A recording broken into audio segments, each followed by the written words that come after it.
Bueno, buenos días. Continuamos con las clases en estos videos que estamos subiendo a YouTube, en este caso una clase particular, ¿sí? Vamos a hablar de toracocentesis. Y bueno, mi nombre es Miguel Ángel Peña Rocha, soy profesor en enfermería, ¿sí? ¿Qué es la toracocentesis para usted, Marisol? Ahora usted dígame qué le parece, con sus palabras, no importa. Eh, Siempre va a estar bien, quédese tranquila. Pero, ¿qué le parece que Generalmente, es? es un procedimiento que se utiliza generalmente para drenar, puede ser, no sé si sinceramente es para los derrames pleurales, o siempre es Bien, para otras cosas, o para cirugías también se utiliza. claro. Eso Nunca- es un tipo, en cierto modo, es un tipo de procedimiento quirúrgico, ¿sí? Sí, Que mayormente se debe realizar en un quirófano. No, se sí. puede llegar a realizar en una unidad de terapia intensiva, en una unidad de urgencias o emergencias, en una guardia de hospital, ¿no? En el caso de un traumatismo en la vía pública que requiera un procedimiento urgente e inmediato para salvaguardar la vida del paciente, ¿sí?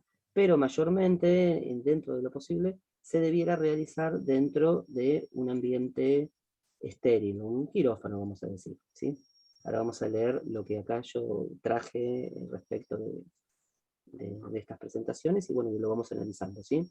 Dice, ¿no? Es un procedimiento realizado para drenar el líquido que se encuentra en el espacio entre el revestimiento externo de los pulmones, pleura y la pared torácica.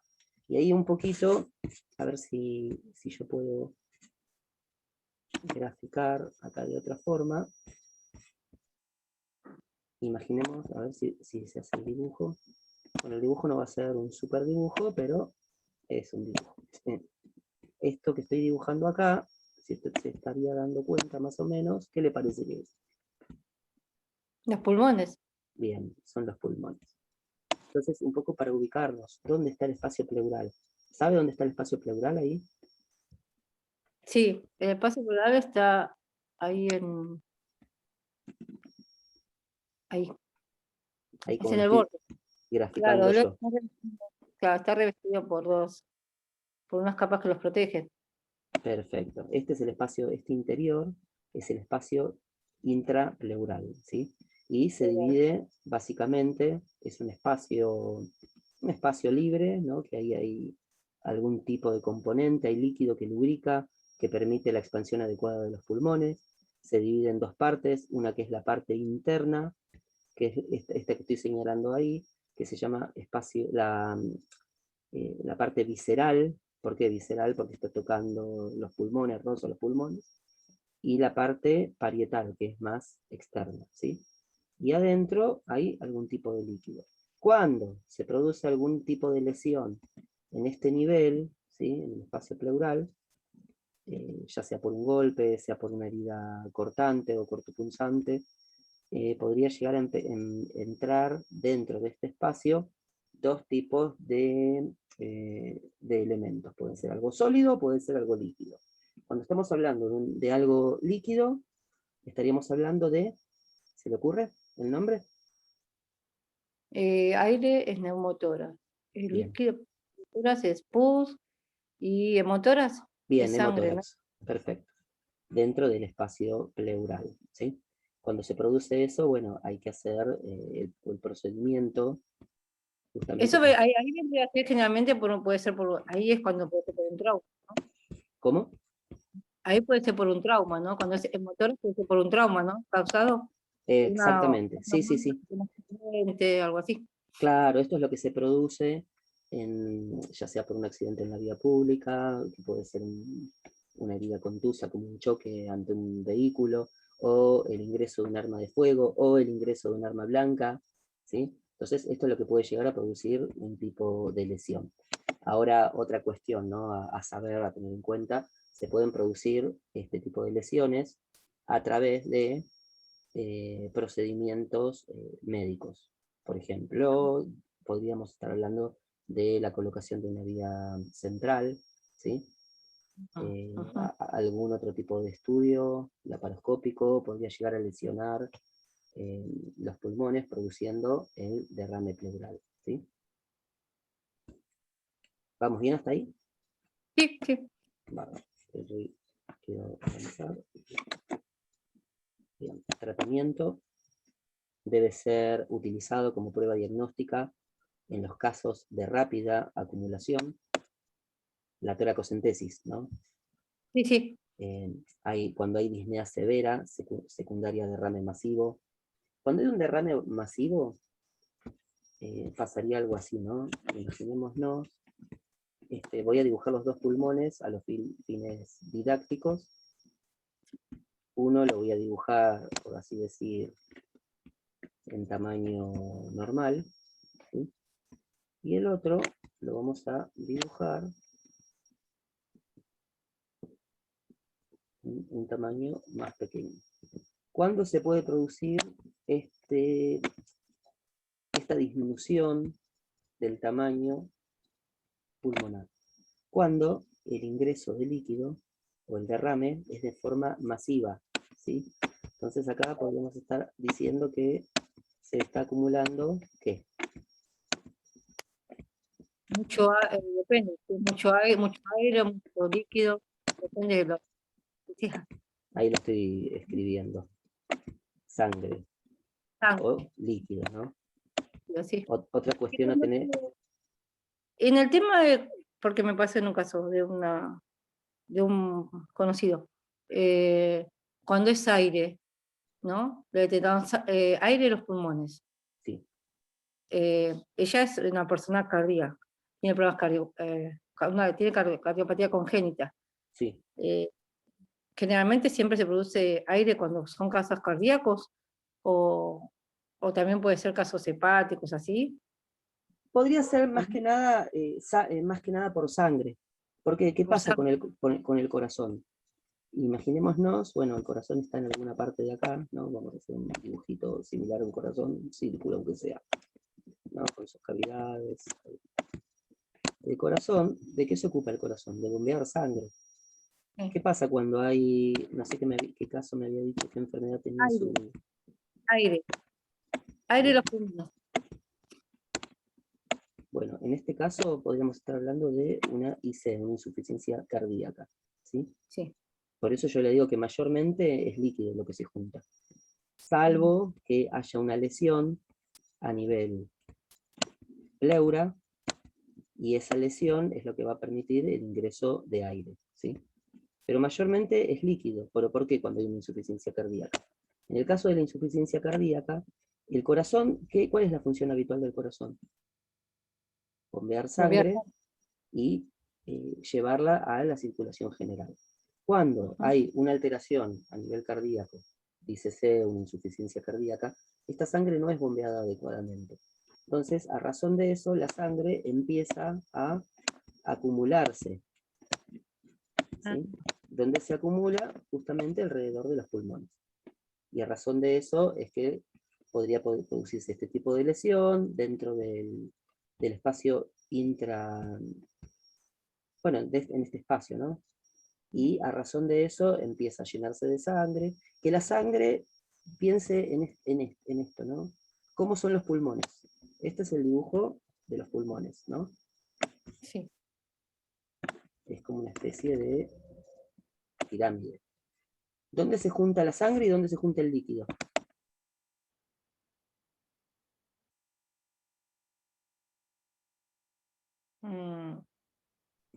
Le doy una pista. ¿Abajo o arriba? La sangre arriba para mí, y el líquido abajo. Al revés. ¿Al revés? Sí. Piensa en esto. Tengo un vaso de agua, un vaso de café, de té, de lo que sea. ¿El agua flota o se queda abajo en la taza? ¿El agua? Sí. ¿Queda abajo? Claro. ¿Y el aire es gaseoso? Flota. Sí. Entonces, Flota. el aire se juntaría en la parte de arriba, en la parte superior, hablando bien con propiedad, y Sí. el líquido en esta parte, acá donde estoy señalando. Justamente por eso señalo sangre acá. Cuando es sangre se llama... Cuando es sangre, hemotórax. Bien, hemotórax. Y cuando es aire, neumotórax. neumotórax. Perfecto. Bien, voy a borrar todo. Bien. ¿Vamos bien hasta ahí? Sí. Bien. Disnea severa, secundario del derrame masivo. Imaginemos, ¿no? Se empieza a llenar de líquido los pulmones, por así decir. Entonces, eso produce disnea. ¿Por qué? Porque los pulmones no se pueden expandir adecuadamente. Y ocurriría lo que se llamaría colapso pulmonar. Bien, drenar más de 1.200 mililitros en un solo procedimiento puede producir edema pulmonar por reexpansión o hipotensión. ¿Qué es el edema pulmonar? ¿Por qué se produce el edema agudo de pulmón?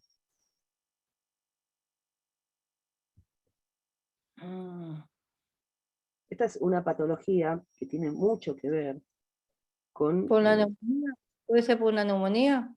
Por una neumonía puede llegar a haber infiltrados, puede haber un poquito más de líquido, pero no precisamente un edema de pulmón. ¿Por un derrame? Bien, ¿se acuerda de lo que le comentaba del corazón? Sí. ¿Qué hacía el corazón? Bombeaba la sangre, entonces, adecuadamente, cuando hay una insuficiencia cardíaca, el corazón deja de bombear sangre adecuadamente, ¿sí? Y esa sangre se empieza a acumular a nivel pulmonar. Ese acúmulo de sangre a nivel pulmonar, que evitaría que los pulmones se expandan adecuadamente, es lo que llamamos edema agudo de pulmón. ¿Me va siguiendo hasta ahí? Entonces, cuando drenamos demasiada cantidad de líquido junta a través del drenaje, se puede producir como complicación el edema pulmonar, ¿sí? Por reexpansión. ¿Reexpansión de quién? Del mismo pulmón, No, pulmón, sí. que se vuelve a expandir demasiado rápido, ¿sí? Imaginémonos, ¿no? Un pulmón colapsado, ¿sí? Que es el dibujo, el gráfico que había hecho del pulmón pequeñito, con todo alrededor lleno de líquido. Yo dreno ese líquido rápidamente y bueno, eso puede producir un edema de pulmón también, ¿sí? Por una reexpansión rápida.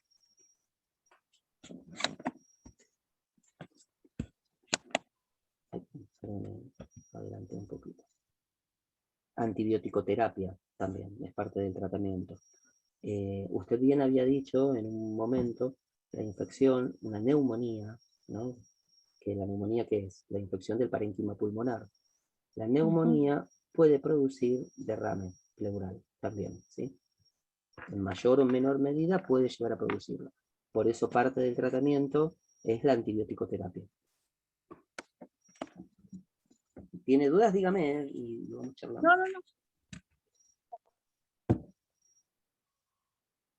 No. No escribió Joana, ¿no? Por casualidad. No. Ah, no me escribió. Estaba mirando eso. Bien, empiema. ¿Qué es empiema? ¿Usted sabe? Ahí lo dice ya, pero... Sí, la acumulación de pus. Bien. Entonces, empiema, ¿no? Es una acumulación de pus en el espacio que se encuentra entre el pulmón y la superficie interna de la pared torácica, espacio pleural. Perfecto. Ahí es cuando hay una infección. Claro, ahí hay una infección. El empiema. Y acá ocurre en este gráfico, a ver si lo puede ver bien, esta parte que está más clara, es Sí. presencia de pus. Justamente la pus, ¿dónde está ubicada? En la parte inferior. ¿Por qué? Porque es un tipo de líquido. Y ese líquido se acumula en la parte inferior. Los gases en la parte superior. Y es también ahí la importancia de dónde hay que colocar el tubo de drenaje para la toratocentesis, ¿sí? Acá otro gráfico, yo venía haciendo gráficos, pero estaban los gráficos acá, ¿sí? La pleura parietal, ¿sí? Que es la externa, la pleura visceral, que es la que toca los pulmones en sí, y bueno, derrame pleural, otra vez líquido en la parte inferior de los pulmones. Esto es lo que no permite la expansión adecuada de los pulmones. Bien, tratamiento del empiema debe cumplir con 3 requisitos. Antibióticos siempre, porque cuando hay empiema es sinónimo de infección pulmonar, ¿sí? Así que va con antibióticos. Tiene que haber un drenaje. Tiene que haber una obliteración del espacio pleural. Eso es lo que va a permitir la expansión pulmonar. ¿Qué personal se necesita para el procedimiento? Imaginemos. El médico, porque es una técnica invasiva, ¿sí?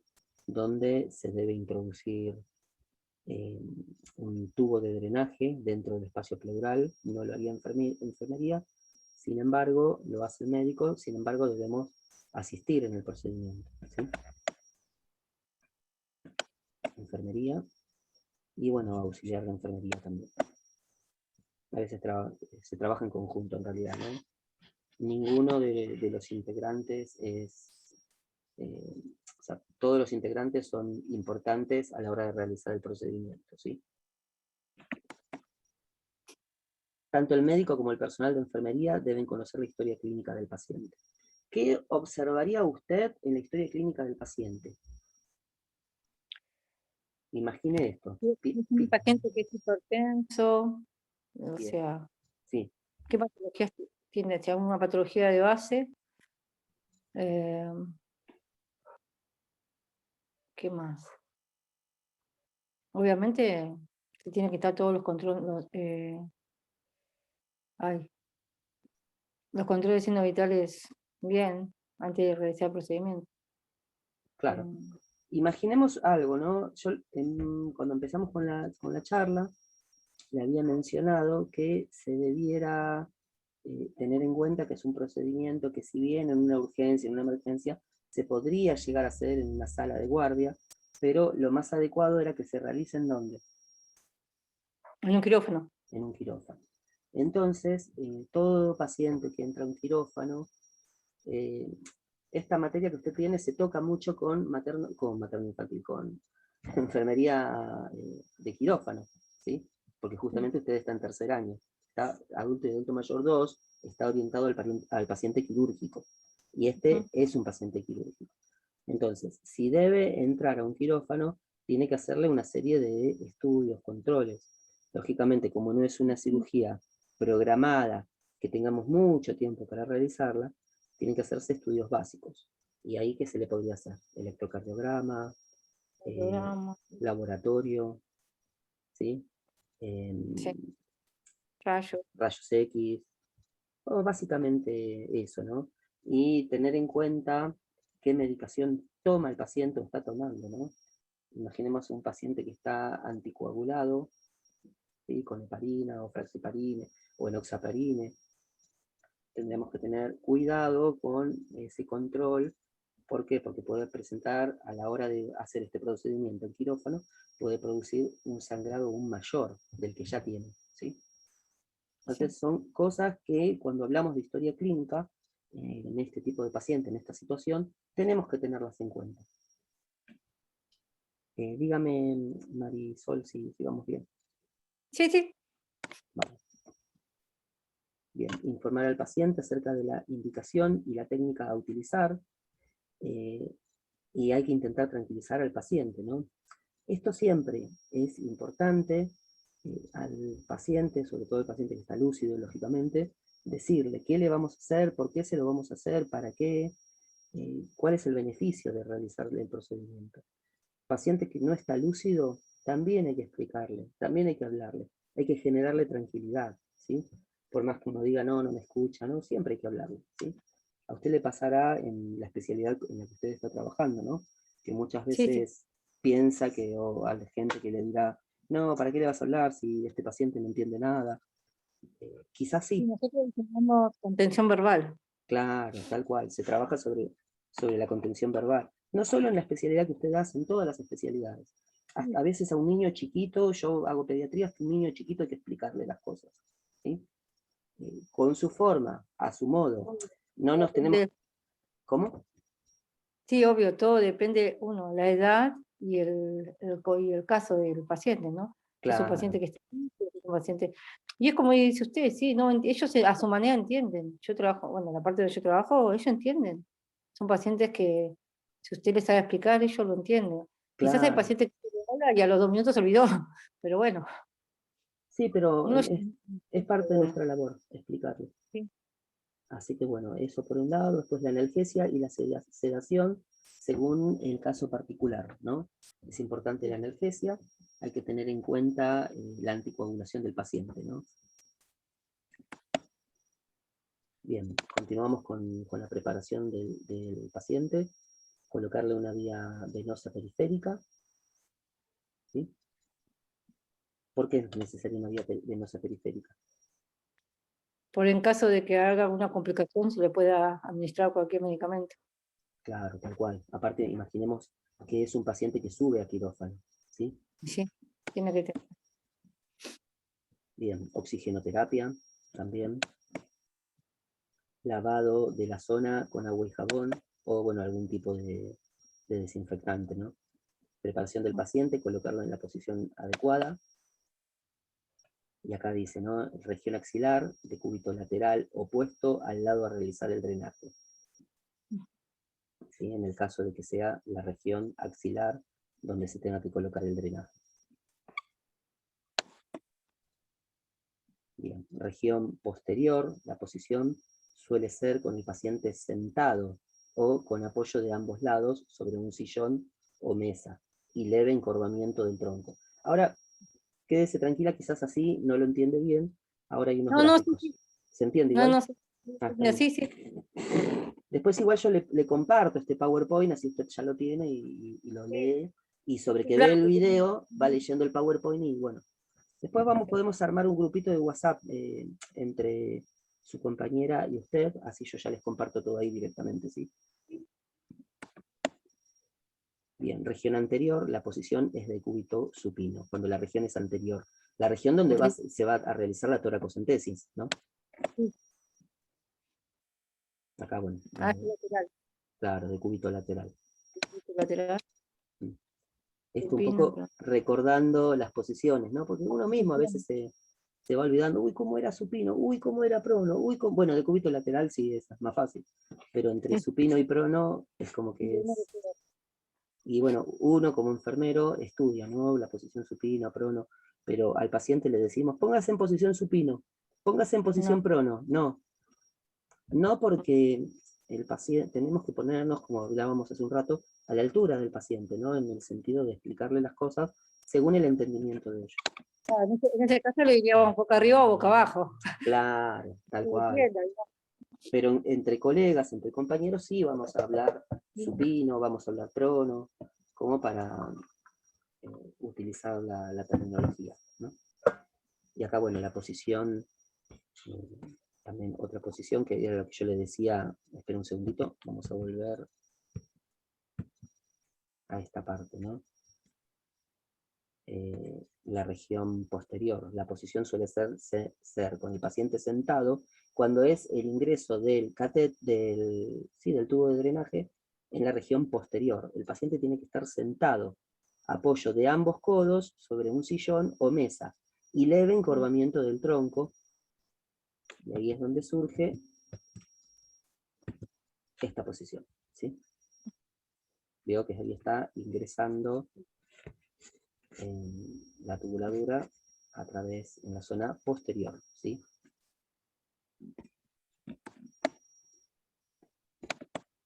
Bien, preparado. Se procede a la anestesia local, presentando especial cuidado en la anestesia de la piel y la pleura parietal.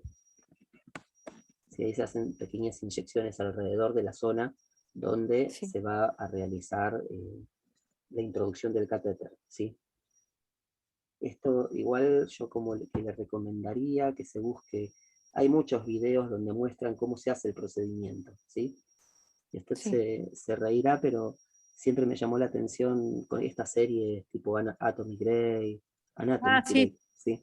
Y Sí. muestran cómo introducen la pinza Kocher.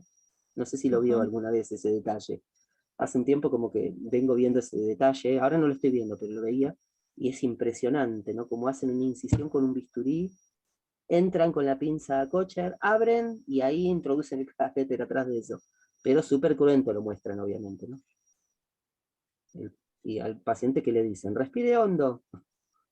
Entonces, eso es lo que yo le recomiendo. Después mire o sea, no mire la serie, pero No, no, no. búsquese videos del procedimiento, cómo se hace el procedimiento.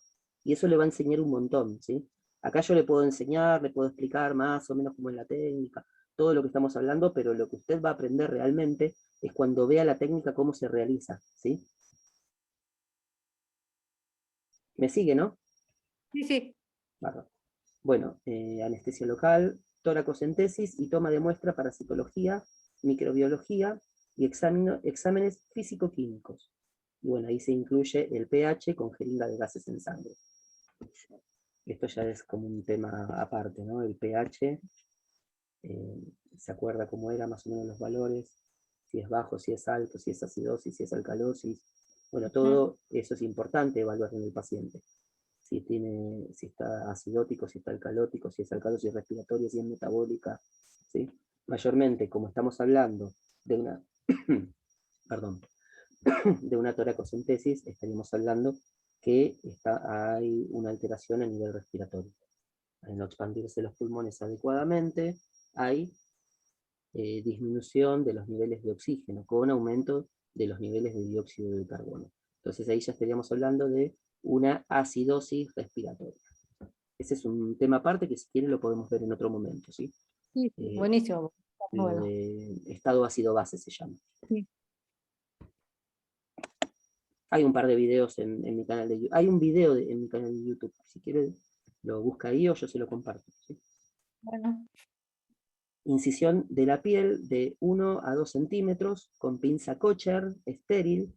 Se crea un pequeño trayecto que buscará el borde superior de la costilla elegida, ¿sí? Porque esto ingresa a través entre las costillas, en espacio entre las ya. costillas. ¿Cómo? Intercostal, ahí está, esa es la palabra, no me salía. Entonces, fíjese lo que yo No, le sí, decía. intersticial. Intersticial no es intersticial, es el otro espacio del pliegue, ¿verdad? Que ver. Ah, no, nada que ver. Intercostal, esa era la palabra que no me salía. Yo decía entre costillas, intercostal era. Claro. Entonces, fíjese que se hace una incisión. ¿Con qué se imagina que se va a hacer la incisión? ¿Con qué elemento? Ahí dice, con la pinza Kocher. No. ¿Por qué? Porque si yo, ¿No? imagínese, ¿usted se acuerda de la pinza Kocher cómo es? Sí, sí, sí. Si yo quiero hacer una incisión con eso directamente, No, no. Tengo con un bisturí. ahí está, con un bisturí. Yo lo había dicho y quería ver si me había escuchado nada más. Con un bisturí. La incisión es, como bien dice, entre 1 y 2 centímetros. Se ingresa la pinza Kocher, se abre, y bueno, y ahí es donde se crea el canal para introducir Drenaje. el drenaje. Sí. Bien, continuamos con la preparación. Se abre la pleura parietal con la pinza Kocher, seguido de la introducción suave y controlada del drenaje. Es lo que habíamos dicho hace un ratito, ¿no? Pero suave Sí. y controlada, no es que entran así como viene, no, suavemente. No, Acordémonos también que esta zona se ha realizado un procedimiento para evitar el dolor, ¿sí? La anestesia local, ¿sí? Con pequeñas inyecciones de lidocaína, por ejemplo, ¿sí? Todo alrededor. Esto cuando lo vemos en la emergencia y urgencia, a veces, dependiendo del médico, lo puede llegar a obviar, depende de la gravedad del paciente, ¿sí? Si es algo que se hace con tiempo, no, hay que hacerlo adecuadamente. Los videos que yo le decía de esta serie que yo veía en un tiempo, eran como que sin anestesia. claro, porque era Imagínense, de emergencia, sí. claro, sí, sí. Obviamente que uno, siendo paciente, nunca va a querer tampoco que sea así. Pero bueno, en lo posible se tienen que hacer las cosas como corresponde porque hay que cuidar la integridad del paciente también, ¿sí? Bien, esto como actividad de enfermería, ¿no? Principal, velar por la seguridad del paciente, velar por el estado psicológico y físico del paciente. Entonces, si vemos que van a realizar el procedimiento sin haber realizado adecuadamente una anestesia y vemos que hay tiempo que no apremia la urgencia o la vida del paciente, y bueno, ahí podemos sugerir y decir, podríamos aplicarle anestesia antes, ¿no? Es como, son cosas que nosotros tenemos que agarrar el mando, ¿sí? Bien, a ver, el otro punto dice, se conecta el tubo y se constata el funcionamiento correcto del mismo, verificando el drenaje de líquido o aire y la oscilación de la cámara del sello de agua. Todo esto va a un drenaje, ¿no? Y en el drenaje, dependiendo de si es líquido, lo que se está drenando, el frasco de drenaje, o si es aire. Si es líquido, nosotros tenemos que marcar el sello de agua, que generalmente son 100 centímetros de agua aproximadamente, le tenemos que poner una marquita, y como es líquido lo que va a salir del cuerpo del paciente, esa marquita va a empezar a subir, y eso es lo que nos va a dar a nosotros la cantidad de líquido que va a estar drenando el paciente. Si es aire, el aire no se va a acumular dentro del frasco, porque tiene que tener una línea de salida de aire. Pero sí vamos a ver que hace burbujas, y siempre tiene que estar haciendo burbujas. Ah, está. Y si no hace burbujas puede llegar a estar oscilando, también baja y sube, así todo el tiempo. Pero bueno, cualquiera de esas dos cuestiones tienen que estar presentes en uno de estos tubos. Okay. Esto, Marisol, después yo tengo otras clases armadas de esto. Si usted quiere, las vemos así, porque es como que va ampliando el conocimiento cada vez más. O los podemos, le paso los videos, que ya están los videos en YouTube, y usted después los puede ver después. Si me lo pasa, si tengo alguna duda, hacemos una clase así. Me parece perfecto. Sí, sí, sí. Bien, fisioterapia respiratoria, invitar a realizar tandas de inspiraciones, esto de la inspiración profunda, decirle al paciente inspire por la nariz, profundo, le va a doler, porque ese es el problema. ¿Por qué instamos al paciente a que realice inspiraciones profundas? Porque imaginémonos esta situación, ¿no? Si somos nosotros pacientes, siempre esto de la empatía, de ponerse en el lugar del otro. Si enfermería tiene esa habilidad de la empatía, vamos a ser mejores enfermeros, ¿no? Entonces, imagínese usted que tenga un tubo de estos colocados, y ahí ya somos súper empáticos. ¿Qué piensa? ¿Qué sensaciones va a tener usted? ¿Qué se le ocurre? Primero, creo que debe ser algo doloroso, por más que tenga anestesia, algo molesto. Molesto y doloroso. Bien. Doloroso. Entonces, pensémoslo desde este lado, Marisol. Si usted tiene dolor en el tórax, ¿va a respirar adecuadamente o no? ¿Cómo respiraría? Yo creo que despacio. Bien, de forma superficial. Oficial. ¿Sí?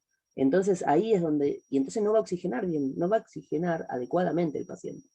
Entonces es ahí donde nosotros tenemos que ir con tranquilidad, generando esa situación de confianza, de amabilidad, de tranquilizar al otro, y ayudarlo con la respiración. Instarlo a que haga respiraciones profundas y lentas. ¿Sí? ¿Para qué? Para evitar el dolor también. Así que bueno, esto de la fisioterapia respiratoria apunta a esto, invitar a realizar tandas inspiratorias de oxigenación adecuada, ¿sí? Gimnasia con inspirómetro de flujo, es ese que sopla, ¿vio? Y la bolita se eleva y se mantiene. Ah, sí.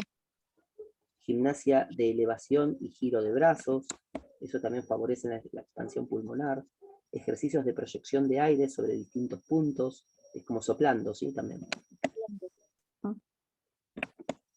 Bien, inspirómetro.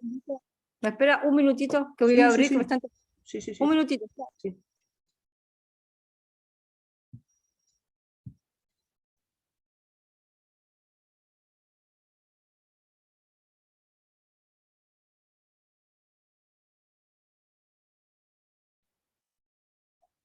Listo, ya está. Bárbaro, buenísimo. Bueno, entonces, inspirómetro de flujo, ¿no? Inspirómetros orientados por flujo. Ahora vamos a explicar un poco qué es, porque veo que en principio yo le decía inspirómetro de flujo, se lo expliqué rápido, ahora se lo leemos y lo analizamos, ¿sí? Estos son aún hoy ampliamente utilizados, a pesar de no ser los más adecuados para recuperar el volumen pulmonar. Incentivan la realización de altos flujos inspiratorios, pero no se asocia a altos volúmenes inspiratorios, ¿sí? Es un poco el de la bolita que le estaba diciendo, pero para que quede algo más orientada a qué es eso. Después, hay otros que son inspirómetros orientados por flujo y volumen. Estos dispositivos indican la cantidad de volumen de aire que el paciente puede inspirar. La evidencia científica sugiere este aparato como el dispositivo a elección. O sea, entre uno y otro se prefiere el segundo, que es el inspirómetro orientado por flujo y volumen, ¿sí? ¿Qué es lo que hace? Indica la cantidad de volumen de aire que el paciente puede inspirar. Puede ser que eso también lo utilicen los pacientes que son fumadores, Sí, que lo porque utilicen muchas cantidad de... veces No me fumadores acuerdo cómo... que tienen alguna alteración, ¿no? Que con los años han generado alguna alteración respiratoria, ¿sí? Sí. Pacientes con EPOC, pacientes con asma, con enfisema, dependiendo siempre el tipo de patología y el intento o la forma que quieran de recuperación de su funcionalidad respiratoria, ¿sí? Acá está la imagen de uno. Este es el drenaje. Este es el drenaje. Bien, y acá lo más importante. Déjenme un segundito, quiero ver por dónde vamos. Ah, vamos bien. Sí. Porque la idea mía es sí o sí terminar con esto hoy.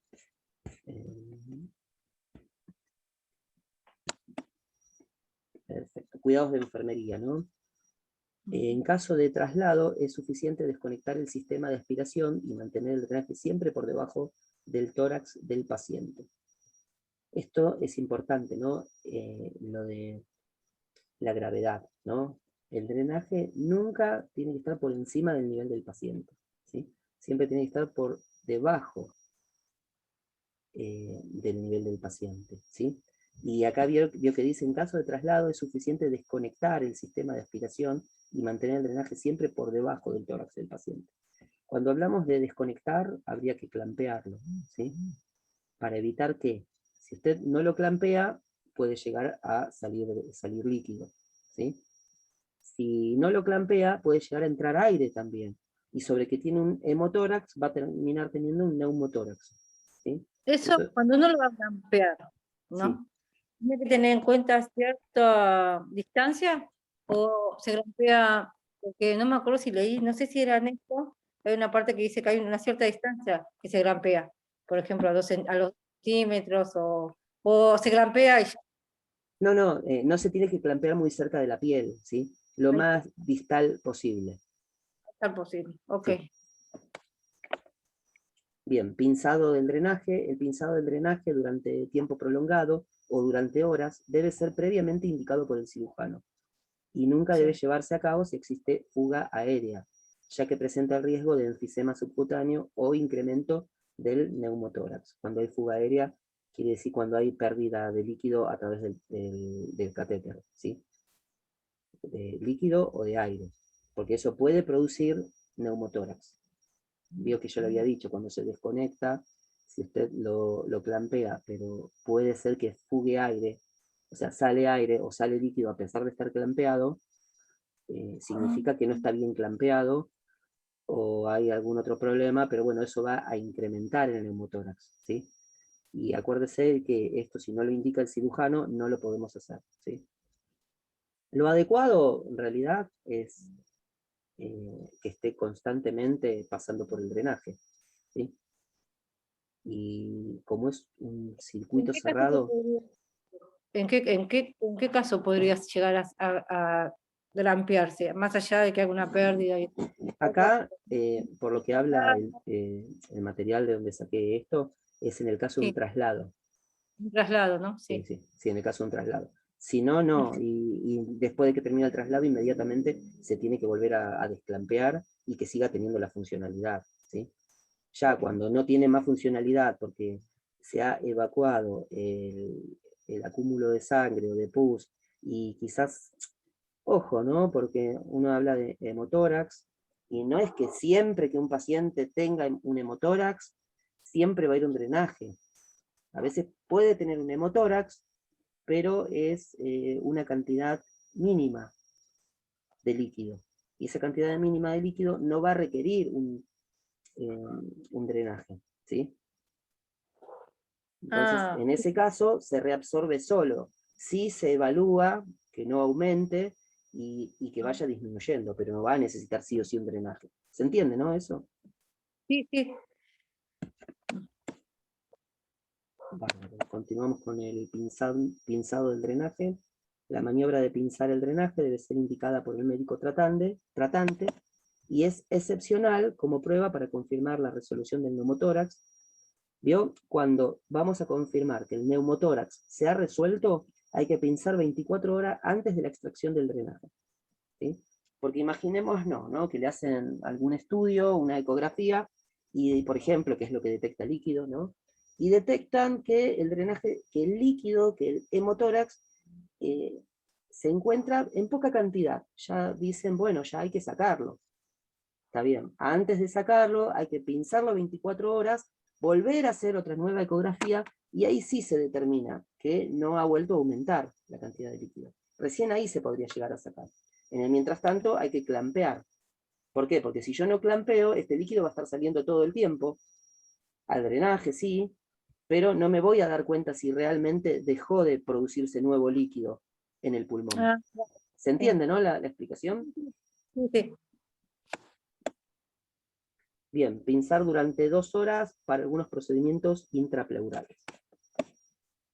Continuamos con el drenaje con pinzado del drenaje.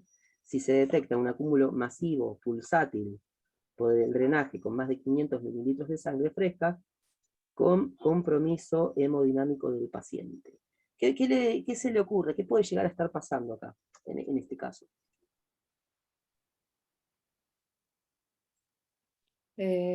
Sangrado masivo pulsante es el sangrado ese, así como bombeando. Claro, Al choque, así que vendría a ser mm, alguna arteria que está todavía ahí lesionada y está con un sangrado bastante importante, ¿sí? Porque si es pulsátil es porque hay una arteria.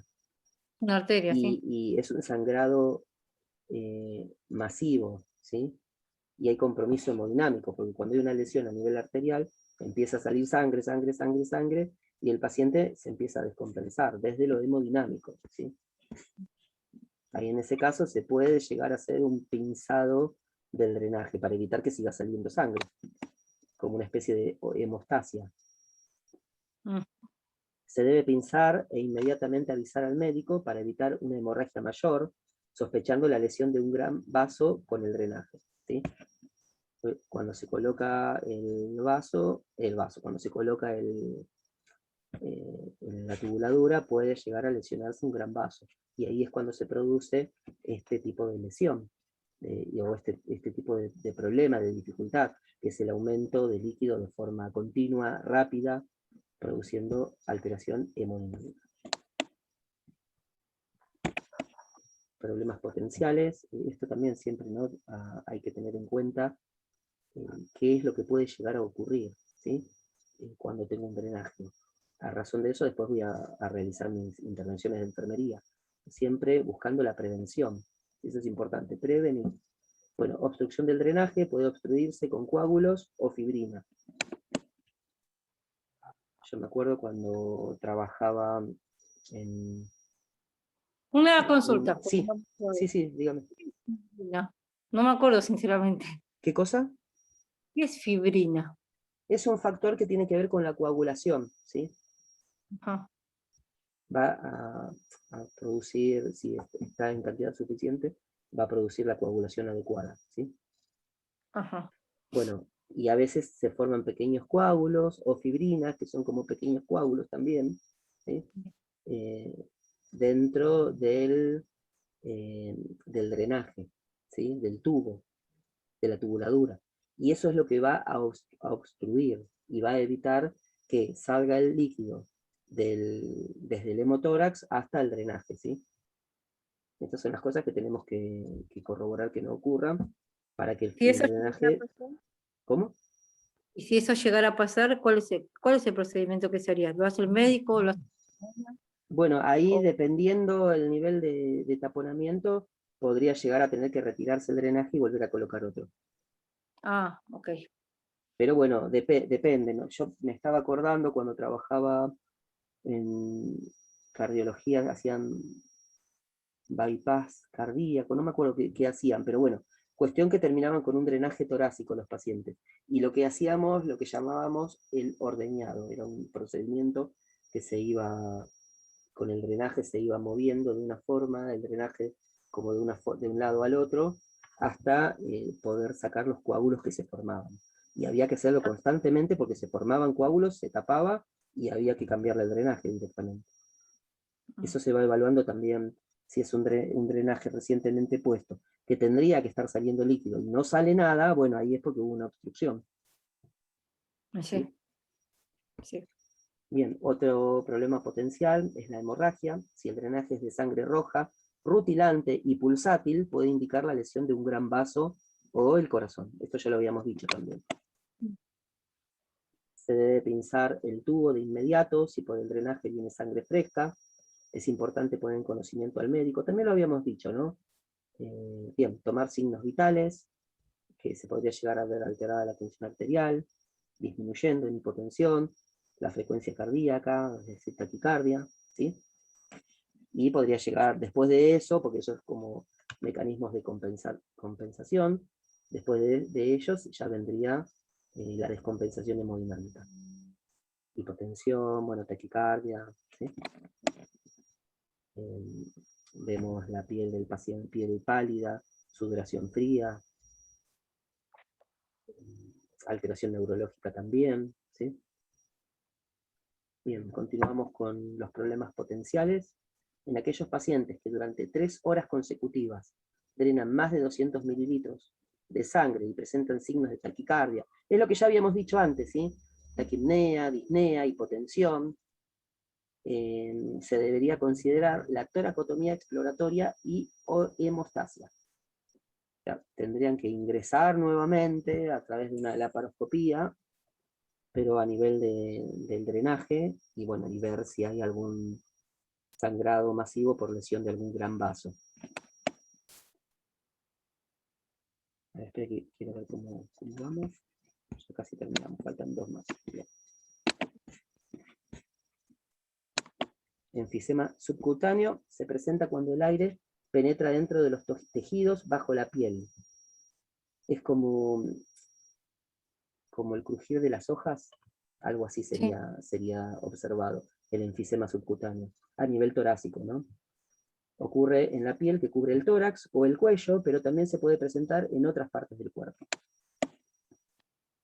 Eso que yo le dije, como el crujido de las hojas, es justamente cuando se detecta el enfisema subcutáneo. Edema de reexpansión provocado por la expansión brusca de un pulmón colapsado durante varios días.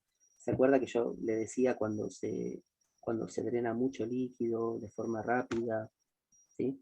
Sí. Y más de 1200 mililitros no debieran drenar? No me acuerdo ahora si era menos de 2 horas o de 1 hora. Si drena esa cantidad, bueno, ahí hay que reevaluar al paciente. ¿Por qué? Porque se puede producir este problema, que es el edema de reexpansión, cuando es una expansión brusca del pulmón, ¿sí?